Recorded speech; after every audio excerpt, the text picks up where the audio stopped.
Here is a special weather statement.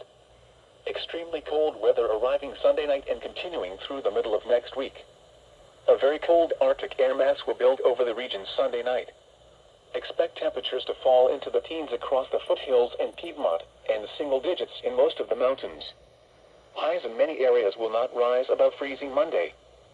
Similar temperature trends will recur Tuesday and Wednesday. This prolonged cold period meets the definition of a cold wave.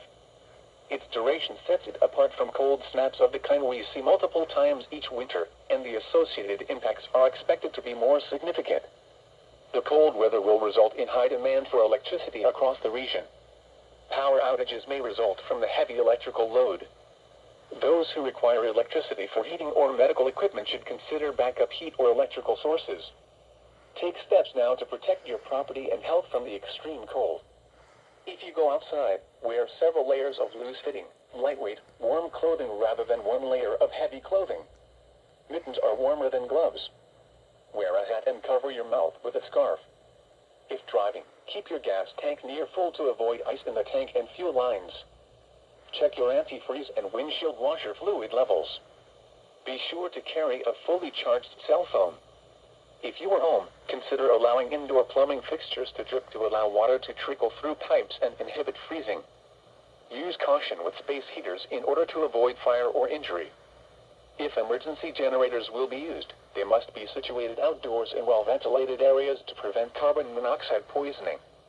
Also, remember to check in on family, friends, and elderly neighbors who might be susceptible to the cold. Do not forget about your pets and livestock. Make sure they have a source of water that will not freeze and a warm place to take shelter from the wind and cold. Do not attempt to walk on frozen ponds, lakes, or streams, as the ice will not be thick enough to support the weight, even of a child. A cold wave is defined as average daily temperatures 12 degrees or more below normal mid-January average daily temperatures for 48 hours or longer. Normal mid-January average daily temperatures are, for Asheville 37, Charlotte 41, and GSP 42. By definition, it follows that a cold wave is when the average daily temperature for Asheville is 25, Charlotte is 29, and GSP is 30.